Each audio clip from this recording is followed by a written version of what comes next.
Assalamualaikum warahmatullahi wabarakatuh. Shalom, Namo Buddhaya, Om Swastiastu, salam sejahtera untuk kita semua. Yang saya hormati Bapak Andri Wicaksono selaku tutor dari mata kuliah Bahasa Indonesia, dan yang saya hormati teman-teman sekalian. Izinkan saya untuk sedikit membahas tentang coronavirus atau yang bisa disebut dengan COVID-19. Pada akhir tahun 2019, negara di dunia digencarkan dengan pandemi COVID-19 atau yang biasa disebut dengan coronavirus.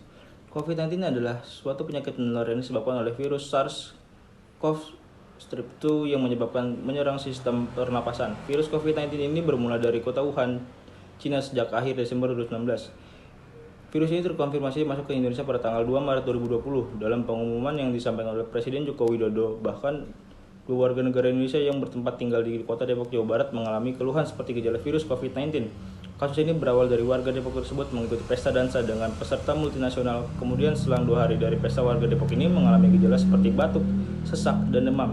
Selama kurun waktu 10 hari, lalu langsung dibawa ke rumah sakit dan dokter mengatakan bahwa orang tersebut terpapar coronavirus yang ditularkan melalui kontak langsung dengan warga negara asing yang positif COVID-19.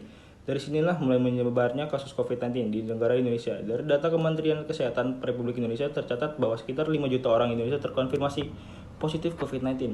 Kurang lebih 140.000 kasus kematian yang disebabkan oleh virus COVID-19 ini, serta 4 juta pasien telah sembuh dari COVID-19.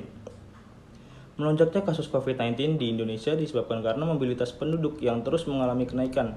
Hal ini dapat berpotensi meningkatkan interaksi antara masyarakat dari suatu tempat ke tempat lain. Selain itu, rendahnya tingkat kedisiplinan masyarakat dalam penerapan protokol kesehatan di tengah pandemi ini. Virus ini sangat berdampak bagi kesehatan masyarakat Indonesia tentunya.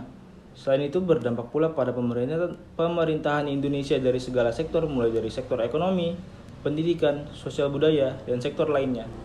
Kondisi pandemi ini menyebabkan pemerintah harus melakukan pembatasan sosial berskala besar atau yang dikenal dengan PSBB. Hal tersebut berpengaruh terhadap pertumbuhan ekonomi yang mengalami penurunan baik dari devisa maupun pendapatan dalam negeri. Bukan hanya itu, banyak perusahaan yang melakukan pengurangan jumlah karyawan. Situasi ini meningkatkan angka pengangguran di Indonesia. Dampak lainnya juga dirasakan oleh sektor pendidikan, di mana semua kegiatan belajar mengajar dilakukan secara daring di rumah atau dengan cara online. Dampak-dampak tersebut sangat meresahkan bagi masyarakat Indonesia. Maka dari itu, pemerintah mengeluarkan kebijakan PSBB supaya dapat mengatasi pandemi COVID-19 di Indonesia.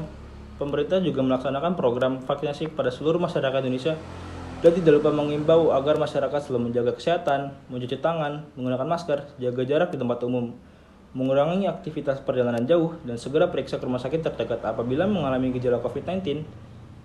Demikian uraian yang dapat saya sampaikan, semoga bermanfaat bagi kita semua. Mohon maaf bila terdapat kekurangan dan kesalahan. Sekian, terima kasih. Assalamualaikum warahmatullahi wabarakatuh.